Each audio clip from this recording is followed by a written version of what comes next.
Est-ce que vous vous êtes déjà demandé s'il y avait des drives au Japon? Eh bien oui, ça existe et personnellement j'ai toujours voulu tester. Alors aujourd'hui j'ai loué une Keycar à Tokyo et on va aller tester tous les drives que je peux trouver. Bien sûr, en France on a aussi des drives, principalement pour les fast-food, McDo, Burger King, etc. Et même si bien sûr ça existe aussi au Japon, j'ai trouvé également des drives pour des ramen, des sushis. Donc sans plus tarder, on va prendre la voiture et on va aller tester tout ça. Et pour ce premier restaurant, on est le matin, il est 8h30 et donc je me suis dit que j'allais prendre un petit déjeuner et on va commencer tranquille par un classique, le McDo. Je suis juste devant un McDonald's qui fait drive et donc ça va me permettre de tester un petit peu, d'y aller en douceur. Je vais commander mon petit déjeuner, mon café et on va voir déjà ce que ça donne de commander à la borne en japonais. La raison pour laquelle je commence à McDo, c'est parce que là je suis quasiment en centre-ville de Tokyo et vous vous doutez, mais il n'y a pas tant que ça de drive dans Tokyo même. Donc aujourd'hui on va devoir sortir un petit peu de la capitale pour aller en campagne. C'est là où on trouve le plus de restaurants drive. Et j'ai tous les menus du matin, on va regarder ce qu'on va prendre. はい、ソーセージエッグマックマフィンセットでハッシュブラウンとホットコーヒー M で。はい、ありがとうございます。お砂糖ミルク入れますか？ミルクお願いします。ミルク1個だけで。はい。はい、かしこまりました。お会計520円です。前の方に続いてお進みください。はい、わかりました。Ok. Bah écoutez, pour une première, ça se déroule plutôt pas mal. Elle me demande d'avancer et d'aller payer à la caisse. J'ai le cœur qui bat. C'est la première fois que je fais du drive, du coup j'étais un petit peu stressé. Parce que contrairement à quand on est à l'intérieur, si jamais j'ai une galère de japonais, je sais que je peux toujours pointer sur le menu. Là, bah, je vais être obligé de me débrouiller avec mon japonais. Mais ça va, ça s'est bien passé pour ce premier drive. Ohayou gozaimasu. はい。はい、20円と、1000円あります。お願いします。Et j'ai fait tomber toutes mes pièces par terre, c'est super. Hi. Le café, ça me rappelle quand j'étais étudiant ça, les drives au McDo. Ça fait des années que j'ai pas fait de drive, je sais pas quand c'est la dernière fois que j'ai fait, même en France. Hi, domo. Et ça y est, j'ai mon petit déjeuner. On va aller s'installer sur le parking pour déguster tout ça. Les amis, ça y est, j'ai mon menu McDo. Bon, j'ai pas pris grand chose, j'ai juste pris un petit menu du matin, vous vous doutez bien, et un café. Alors, petite particularité, elle m'a demandé ce que je voulais avec mon café, j'ai dit un petit peu de lait, et vous allez voir, ils vont me servir un petit pot de lait concentré. Je sais pas pourquoi, j'ai stressé avant de faire la commande, mais c'est bon, ça l'a fait, la première commande est passée, nickel. Je me suis pris un petit sausage McMuffin, et en accompagnement, un hash brown. Alors ça, je sais pas si on a ça en France, je vous avoue que je mange jamais McDo pour le petit déjeuner en France, et donc j'ai découvert ça au Japon. Alors bien sûr c'est pas japonais, le hash brown c'est un truc anglais je crois, mais c'est une petite galette de pommes de terre frites et ça j'adore, c'est vraiment délicieux.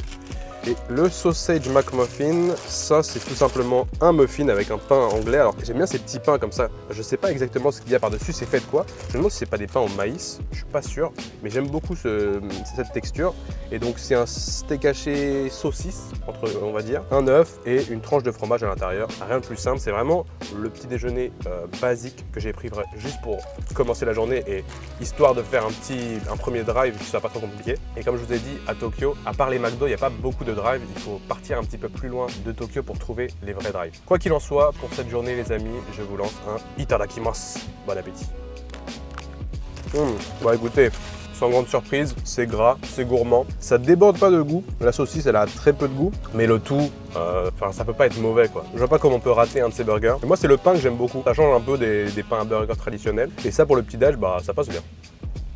Alors, la voiture que j'ai louée est neuve, elle a 400 km et je suis déjà en train de manger dedans. Je vais essayer de pas trop la salir aujourd'hui, mais goûtons quand même ce fameux hash brown, je vous en ai parlé tout à l'heure. Ça pour moi c'est la perfection. Tu me mets ça à la place des frites à chaque fois, ça m'irait. C'est croustillant, il y a de la texture à l'intérieur, c'est bon, c'est salé à l'intérieur, légèrement assaisonné.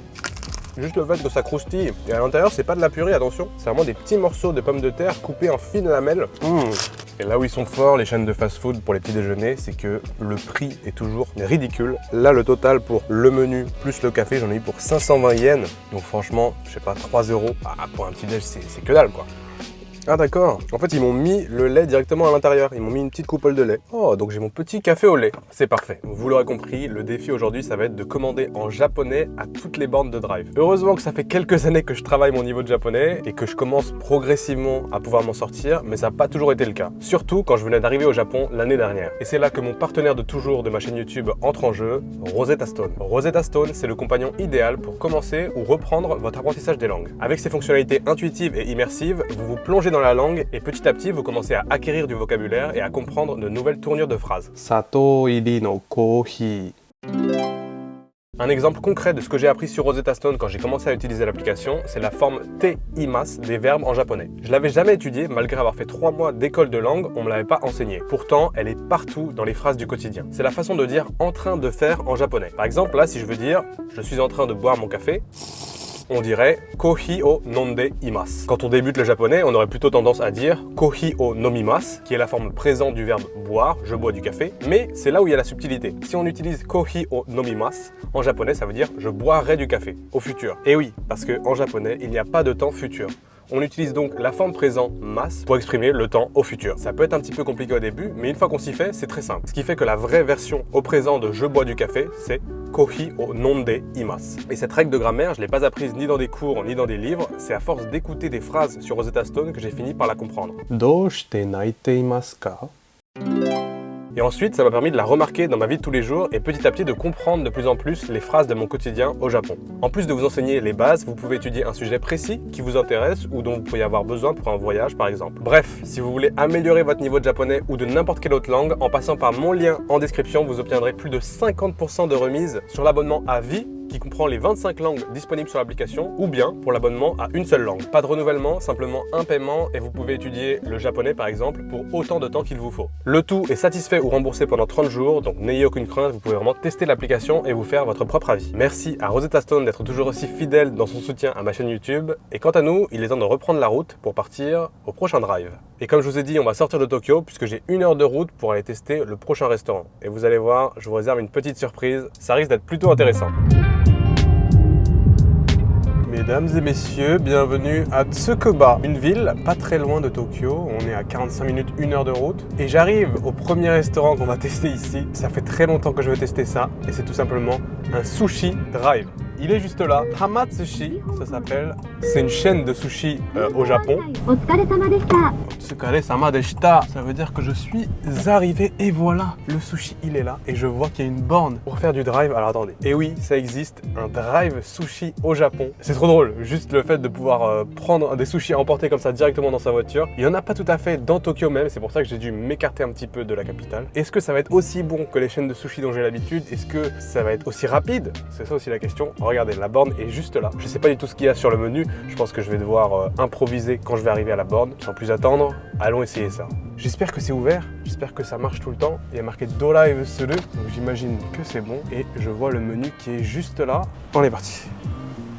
Pour l'instant, on n'a personne. Normalement, c'est ouvert. Ça ouvre à 11h et il est 11h20. Ah, konnichiwa. Ah, wakarimashita. Ah, apparemment, la machine n'est pas allumée, donc je dois directement aller à la borne. Hi, konnichiwa. Ils ont l'air surpris de voir quelqu'un, donc je sais pas s'il n'y a pas beaucoup de monde à cette heure-là en général, ou s'il y a juste pas beaucoup de monde qui font le drive sushi. Osusume ga nan desu ka? Bon, j'ai demandé la recommandation du chef, que je sais pas trop quoi prendre. Comme j'ai pas le menu, du coup, le menu était là-bas. Hi. Hi. 1人です。1番はお願いします。はい。1人分で2種類。はい。お時間いただきますけど大丈夫です。中でお待ちになるこちらでお待ちになりますか。あ、こちらで。わかりました。はい。でお待ちください。15分ぐらいいただいても大丈夫ですか。大丈夫。Bon moi ça y est, je viens de commander.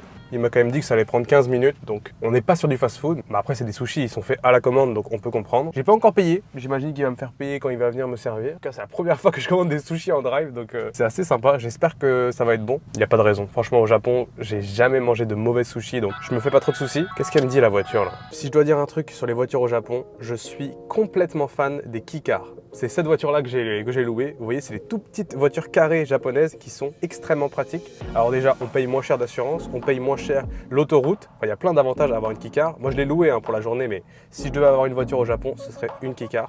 Et regardez l'espace, comme c'est spacieux à l'intérieur. On dirait pas que je suis dans un pot de yaourt. Vous voyez la taille. Je suis pas si petit que ça et pourtant, j'ai largement la place dans la voiture, même à l'arrière. C'est vraiment les voitures les plus spacieuses qui existent et pourtant de l'extérieur c'est tout petit comme ça. S'il y a une voiture que j'aimerais ramener en France, c'est à moi les Kicars. Il veut que je recule pour aller payer. On va voir combien ça coûte. 1240 yens. Arigatou gozaimasu. Et ça y est, mesdames et messieurs, j'ai mes sushis. Tout ça pourquoi? Pour aller manger sur le parking. Bon, bien sûr, c'est bien parce que je fais une vidéo sur les drives. Normalement, tu prends un drive, tu vas manger chez toi ou tu prends emporter, peu importe, pour aller au boulot, je ne sais quoi. Mais moi aujourd'hui, ce qui m'intéresse, c'est vraiment de tester les drives. Voyons voir le fameux plateau de sushi. Ça m'a coûté 1240 yens, donc franchement pas cher. Ça fait quoi, 7 € je pense. Et pour 7 €, j'ai un beau plateau de sushi. Waouh, il est très très beau. Alors ça me fait quand même penser à ce qu'on pourrait trouver dans les supermarchés. Dans les supermarchés, on trouve des sushis de super qualité au Japon, qui sont faits le jour même et qui sont très très frais. Mais quand même, à première vue, ils ont l'air encore plus frais que ceux dont j'ai l'habitude, donc c'est déjà un bon point. Ils m'ont mis bien sûr les baguettes, la petite serviette, et j'ai plein de sauces, bien sûr le wasabi, la sauce soja, du gingembre même dans un petit paquet, et d'autres sauces, parce que j'ai cru comprendre que Hama-Sushi était réputé pour plusieurs sauces avec ses sushis. J'ai jamais testé toutes leurs sauces, mais c'est pas tant pour ça qu'on est là, c'est plus pour tester la qualité des sushis du drive. Les amis, itadakimasu. Déjà, rien qu'à voir le plateau, ça me donne extrêmement faim. Seul problème de manger dans la voiture, c'est que ça va être plutôt galère de mettre la sauce soja par-dessus. Je vais commencer sans mettre de sauce soja, juste comme ça. Et pour ça, je sais un sushi en particulier qui peut se manger tout seul et que j'aime beaucoup. C'est le Gunkan Sushi aux œufs de saumon. Ça, c'est vraiment très réputé au Japon et on n'en trouve pas beaucoup en France. J'en avais jamais goûté avant de venir ici. C'est délicieux. Et c'est un peu la base, le classique. Quand moi, je vais dans un restaurant de sushi, je prends toujours un Ikura Sushi, ça s'appelle. C'est trop bon. Si ça, c'est la qualité des sushis à emporter, oh ouais. Ça peut être qui tout double, les sushis aux œufs de saumon, parce que tout dépend bien sûr de la qualité des œufs. Et là, le goût est délicieux. Vraiment, j'ai l'habitude de comparer ça à des petites explosions de saveur, des explosions de gras dans la bouche, des billes de saumon. Même sans sauce, sans rien, ça mange tout seul. Oh, c'est bon, même l'algue est bien fraîche. Elle a ce goût de nori, l'algue japonaise. Je vais quand même prendre wasabi et la sauce shoyu, la sauce soja. Je vais en mettre un petit peu sur chaque sushi. Normalement, ça se met entre le poisson et le riz, mais là, je vous avoue que je vais pas me prendre la tête. Je vais mettre, hop, une petite crotte de wasabi sur chaque morceau de sushi. Je vais faire pareil pour ma sauce soja. On va essayer de pas en mettre partout. Hop, juste un petit peu sur chaque. Bon appétit, j'espère que ça vous donne faim ça. Aïe aïe aïe, regardez celui-là. Alors ça, c'est du thon haché, ça s'appelle maguro en japonais. Et c'est le sushi au thon, entre guillemets, de moins bonne qualité, parce qu'ils prennent les moins bonnes qualités du thon, ils les hachent et ils les mettent dans un sushi. Même celui-là est délicieux. J'en fais pas des tonnes pour la vidéo. Ça, c'est meilleur que n'importe quel sushi que j'ai mangé en France. Et c'est meilleur que les sushis du Kora Sushi, ma chaîne préférée. D'habitude, je vais. Ceux-là sont bien meilleurs. Pour 1200 yens, c'est imbattable quoi. Goûtons celui au saumon. Je me régale. Le poisson est d'une qualité, il est frais, il n'est pas congelé. Parce que certains restaurants de sushi, en particulier les chaînes un peu fast-food de sushi au Japon, ils utilisent du poisson congelé et des fois il est décongelé à la minute et donc on sent que le poisson est froid et c'est pas terrible. Là il ne l'est pas, on sent qu'il est frais et même le riz, il est parfait. Juste du riz à sushi légèrement gluant avec ce petit goût très très léger de vinaigre. C'est juste trop bon. Il y a 3 morceaux de thon en plus, ils sont assez généreux.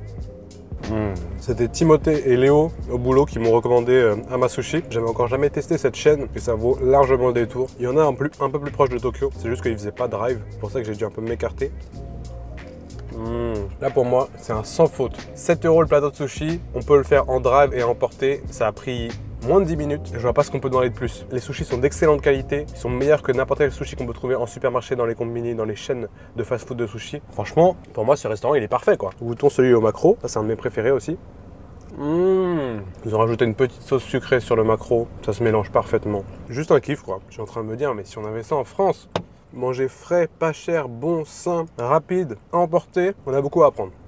On a pas mal de choses à apprendre des Japonais. C'est bien beau, on peut manger des sushis en drive, mais qu'est-ce qu'on peut faire d'autre? Eh bien écoutez, il se trouve que j'ai entendu dire qu'il y avait un drive de ramen. Vous savez à quel point j'adore les ramen, je ne pouvais pas passer à côté, et ça tombe bien, et il se trouve dans la même ville, à Tsukuba, pas très loin d'ici, donc on va reprendre la route et on va aller tester encore un autre drive. A few moments later. Oh non, je viens d'arriver au restaurant de ramen les amis, ça s'appelle Kodawari Ramen, et j'étais venu exprès jusqu'ici, j'ai fait 1 heure de route parce que je me suis renseigné et j'avais vu qu'il y avait un restaurant de ramen qui faisait drive. Et qu'est-ce que je vois? La borne de drive a été enlevée. Ils ont arrêté de faire du drive. Non! Ah, ça c'est super. Les aléas de YouTube, quand on fait des recherches, on se prépare pour une vidéo et quand on arrive, c'est fermé ou ça ne fonctionne pas. Ah, comment je fais? Bah apparemment, ça devait pas fonctionner si bien que ça le drive parce que ils ont arrêté de le faire. Et bah écoutez, est-ce que je vais à l'intérieur, je prends emporter et on mange dans la voiture? Parce que c'est ce qu'on va faire. Hein. C'est pas très grave, mais c'est un petit peu dommage quand même. Le but de la vidéo, c'était de faire des drives. Vous serez d'accord avec moi. Bon écoutez, je vais aller voir si je peux pas prendre à emporter, que malheureusement, la borne de drive n'est plus là. C'était là, mais ça n'y est plus. Je sais même pas s'ils font take-out, donc je vais aller demander. Hi, konnichiwa. Take-out de dekimasu ka? Ouais, onegai shimasu. Ça y est, on peut prendre en take-out. Je vais regarder le menu. Je vais prendre les ramen au miso avec un œuf. Ajitama miso ramen. Take-out de onegai. Les amis, Je viens de recevoir mon bol de ramen, je suis en sueur parce que regardez, il est dans un bol comme ça, mais c'est en plastique et ça menace de se renverser à tout moment dans la voiture de location. Je vous avoue que c'est peut-être le plat le moins pratique à manger dans une voiture, mais quoi qu'il en soit, c'est la vidéo, donc on est obligé de se prêter au jeu. Voici le bol de ramen que j'ai choisi, tout simplement le miso ramen avec un œuf. Les ramen miso, ce sont ma petite découverte de ces dernières semaines, de ces derniers mois. Si vous vous souvenez dans la vidéo de Hokkaido, dont c'est la spécialité, les ramen miso, j'ai complètement redécouvert ce plat que j'adore. Le miso, vous savez, c'est la pâte de soja fermentée. Ils en font un bouillon de ramen et je dois dire que c'est rempli de goût, plein de umami, cette saveur vraiment particulière qui remplit le palais et qui est délicieuse. Et donc là, j'ai un ramen typique miso ramen avec un œuf, des nouilles relativement fines, un bouillon miso, des petites pousses de soja, vous voyez par-dessus, qui rajoutent un petit peu de croquant et la fameuse tranche de chachou, donc la tranche de porc. Là, elle a l'air bien épaisse et bien cuite, tendre, etc. Qu'est-ce qu'ils m'ont mis avec le bol de ramen? Je fais attention parce que j'ai l'impression de marcher sur des œufs, comme on dit. Ils m'ont mis bien sûr des baguettes. Par contre, ils m'ont pas mis de cuillère. Et ça, je suis dégoûté. J'aurais bien voulu avoir une petite cuillère pour pouvoir goûter le bouillon. Et un truc qui est drôle, ils m'ont mis l'algue de nori à part, vous voyez, dans un petit peu de cellophane comme ça. À mon avis, c'est pour la protéger de l'humidité et pour qu'elle soit encore croquante. Donc je vais la sortir et on va la rajouter au bol. Voilà, tout simplement. Et on la met dans notre bol de ramen. Oh, osez me dire que ça vous donne pas envie, ça. Bon, on va le tester, ce fameux bouillon, les amis, sans plus tarder. Itadakimasu. Et comme d'habitude, quand je teste des ramen, on va commencer par goûter le bouillon en essayant de ne pas en mettre dans la voiture de location. Voyons voir ce que je peux faire. Je retrouve le goût et la saveur que j'avais laissé à Hokkaido, ce fameux bouillon miso. Celui-là est léger mais vraiment bien goûtu, juste comme il faut, et il n'a pas du tout ce goût artificiel et industriel qu'on pourrait trouver dans les cup noodles. Là, c'est un vrai bouillon fait dans des cuisines, les vrais ramen, on va dire, et ça se ressent. Franchement, là, on est sur un bon bouillon. Les nouilles, elles sont bien fermes. Je les vois comme ça. Je pense que ce qu'ils font, c'est qu'ils les cuisent que à 3/4. Ils les cuisent pas jusqu'au bout parce que comme c'est servi dans un bouillon qui est encore bouillant, ça laisse le temps à la cuisson de se finir tranquillement quand vous prenez le plat à emporter. Les nouilles sont extrêmement fermes, même avec les baguettes, ça se sent. Je vais les goûter pour voir si c'est le cas. Oh, c'est parfait. Je retrouve ce goût des nouilles de Hokkaido qui sont en fait spécifiques des nouilles dans les ramen miso. J'ai l'impression que c'est pas les mêmes nouilles dans les ramen miso que dans les autres ramen. Des nouilles qui ont un petit peu plus de goût, elles ont plus de texture. C'est difficile à expliquer, mais vous pouvez voir peut-être un petit peu avec la couleur. La couleur des nouilles est légèrement plus jaune et ça se ressent. Franchement, dans le bouillon, ça se ressent. Et là, elles sont très bonnes. Je suis assez surpris, je dois dire. Je suis surpris parce qu'en fait, c'est meilleur que n'importe quel ramen miso que j'ai mangé à Tokyo. Alors oui, je mange pas souvent des ramen miso, mais pour que je dise ça quand même, c'est une bonne adresse. J'aime beaucoup les pousses de soja dans les ramen quand il y en a pas trop. Quand il y en a trop, ça peut être too much entre guillemets, mais quand il y en a juste un petit peu, c'est parfait. Je vais prendre l'algue nori et on va mélanger un petit peu tout ça avec quelques nouilles. C'est trop bon. J'arrive pas à croire que je suis en train de manger dans une voiture et que j'ai cette expérience de ramen et les sushis juste avant. C'est quand même un beau pays, le Japon. Bon, vous le savez si vous regardez mes vidéos depuis un moment, mais pour moi le test ultime dans les ramen, c'est l'œuf. Celui-là en particulier a l'air plutôt pas mal. Je vois sur le contour qu'il est légèrement marron, ça veut dire qu'il a été imbibé dans de la sauce soja. En général, c'est bon signe. L'intérieur a l'air encore coulant, ça veut dire qu'il a été bien cuit. Goûtons pour voir. Ouais. Il est bon sans être transcendant, il manque de goût et en fait je le sens presque à peine. Vraiment pas le meilleur œuf que j'ai mangé. On est sur des ramen à emporter, je vous rappelle. On peut pas vraiment se plaindre. Et pour finir, goûtons le morceau de viande qui est assez généreux quand même. J'aurais pu en prendre plus, comme à chaque fois dans les ramen on peut customiser la taille, souvent la taille du bouillon, la taille de la portion de viande, les nouilles également, et on peut rajouter tous les toppings qu'on veut. Mais là, dans le bouillon normal, il y a une seule tranche de porc. Là pour le coup c'est le chachou parfait, vraiment le classique, il a le bon goût de chachou comme on a l'habitude, il est généreux, il est bon, il est tendre, il n'y en a ni trop peu ni pas assez, juste ce qu'il faut. Les nouilles, je crois que c'est ce dont je suis le plus surpris, c'est les nouilles. Si je devais noter ces ramen, sachant que je suis dans une voiture et que je les ai prises à emporter, ce serait un bon 8 sur 10. Et c'est vrai que je vous ai même pas parlé du prix de ces ramen, 885 yens. Est-ce que j'ai besoin de dire quoi que ce soit d'autre ? Bon allez, il me reste encore un drive à aller tester dans cette vidéo. On va aller se faire un petit dessert. Et pour ça, je vous emmène à Starbucks. Drive-thru, il y a marqué en anglais. C'est parfait. Vous voyez. Bon, j'imagine qu'ils ont des desserts. Je dois vous avouer un truc, c'est que je connais très mal Starbucks. Bon, j'y retourne, je recommence. Chaque fois que je tourne des vidéos en voiture, j'ai des galères. Je viens de faire tout le drive, j'ai commandé et tout, je suis ressorti. Tout ça pour me rendre compte que le téléphone n'enregistrait pas. Donc j'ai changé un petit peu le plan de la caméra et on va recommencer. Bon les amis, j'arrive au drive. Hi, konnichiwa. ドーナツがありますか？あ、はい。じゃあアールグレーミルクドーナツ1個。はい、以上で。はい。J'ai trouvé mon bonheur. Ah, c'est vrai. Moi, ah, c'est vrai. Il m'a reconnu le frérot, il a dit « Hein? Et pourquoi tu reviens là ?» Ah, c'est vrai. Arigatou gozaimasu. Bon, les frérots, ils m'ont vu pour la deuxième fois, ils se sont dit mais lui, il a un problème ou bien? Aïe aïe aïe, je vous jure, les problèmes techniques. Bon, du coup, ce que vous n'avez pas vu la première fois, c'est que j'ai commandé le dessert du moment. J'ai demandé quelle était la recommandation et ils m'ont dit en ce moment, le dessert, c'est le dessert à la banane. Donc j'ai pris leur fameux gâteau à la banane. Mais comme j'ai eu un problème technique, je suis repassé. J'ai repris en deuxième dessert un donut. Donc on va avoir 2 desserts pour le prix d'un. Et aussi, la première fois, ils m'ont offert un petit café gratuit, un échantillon comme ça, Ice Americano. Et je disais, il est plutôt pas mal. Pour moi qui aime beaucoup le café et qui suis désespéré parce qu'au Japon, il n'y a jamais des bons cafés, bah, au final, celui du Starbucks, il n'est pas si mauvais. C'est la première fois que je teste Starbucks au Japon. Je suis vraiment pas un habitué. Donc voyons voir leur dessert. Le dessert du moment, j'ai demandé le osusume, c'est-à-dire la recommandation. Et ils m'ont dit, essayez, pourquoi pas essayer la bûche à la banane. Écoutez, c'est ce que j'ai pris en premier. Et c'est le seul gâteau que je voulais prendre. En fait, j'avais pas prévu de repasser 2 fois au drive. Mais du coup, le deuxième que j'ai pris, c'est un donut. Moi, quand on me dit dessert au Starbucks, je pense tout de suite au donut. Donc j'ai pris ça, un donut au Earl Grey, donc au thé, et au milku, au lait à l'intérieur normal. Commençons par goûter le gâteau à la banane, le roll cake, ils appellent ça en japonais, un roll cake. Chez nous, c'est plutôt une bûche, qu'on dirait. Ils me l'ont mis dans une boîte, c'était plutôt bien mis, hein. C'était fait en sorte que le gâteau ne se renverse pas. Et vous voyez, il y a un film plastique tout autour pour protéger le cake. Si j'arrivais à l'ouvrir, ça pourrait être pas mal. Ok, voilà.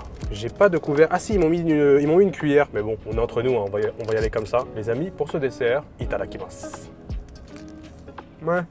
Alors, le gâteau en lui-même n'est pas mauvais, mais le goût de banane, c'est vraiment le goût de banane chimique qu'on pourrait avoir dans un médicament. C'est vraiment pas fameux.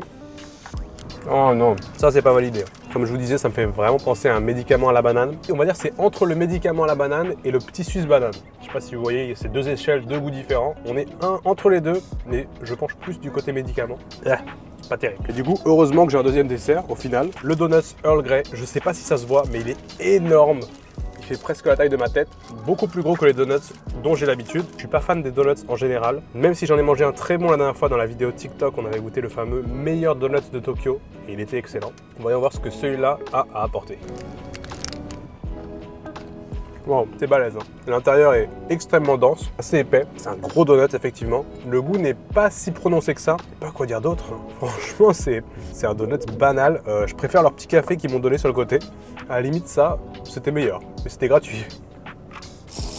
Écoutez, c'est meilleur que le gâteau à la banane, mais pas de beaucoup. Je suis vraiment pas fan des desserts du Starbucks. Pour moi, c'est un non. Leur café, ok, mais leur dessert, Comme quoi, au Japon, on peut aller dans les drives et manger de bons repas, mais des desserts, reste encore à trouver. Quoi qu'il en soit, voilà, c'était les drives que j'ai pu trouver aujourd'hui au Japon. J'ai toujours voulu tester ça, c'était une idée que j'avais dans la tête depuis un moment, mais il fallait un petit peu d'organisation parce qu'il fallait que je loue une voiture, que je trouve les emplacements exacts. Et même en préparant cette vidéo, j'ai eu des problèmes. Vous avez vu le restaurant de ramen, ils ont arrêté de faire drive. Qu'est-ce qu'on peut en tirer de tout ça? C'est tout simplement que les drives au Japon, c'est pas si répandu que ça. J'imagine que c'est un truc vraiment américain, le drive, et qu'aux États-Unis, il y en a partout pour tout et n'importe quoi. En France, on en a quelques-uns, mais c'est pas non plus si répandu que ça. Et en fait, là où il y en a le plus au Japon, ça va être pour les fast-food comme chez nous et effectivement les Starbucks. Mais sinon, les restaurants, bon, il y en a quelques-uns par-ci par-là, mais c'est assez timide. Et comme quoi, ça a pas l'air de vraiment fonctionner puisque vous avez vu la preuve, ils ferment. Dans tous les cas, moi, c'était assez marrant de tester ça. Je vous avoue que j'étais un petit peu stressé à l'idée de devoir commander tout en japonais et de pas avoir de menu sur lequel pointer. Mais au final, ça s'est très bien passé et je suis content. Je me dis que mon niveau de japonais augmente petit à petit, même s'il est très très loin d'être exceptionnel. Je commence à pouvoir me débrouiller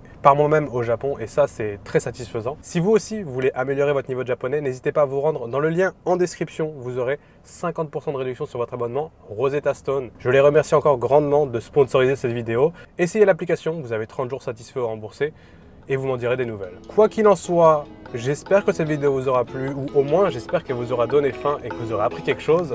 Comme d'habitude, moi je vous dis à la semaine prochaine. D'ici là, portez-vous bien et ciao!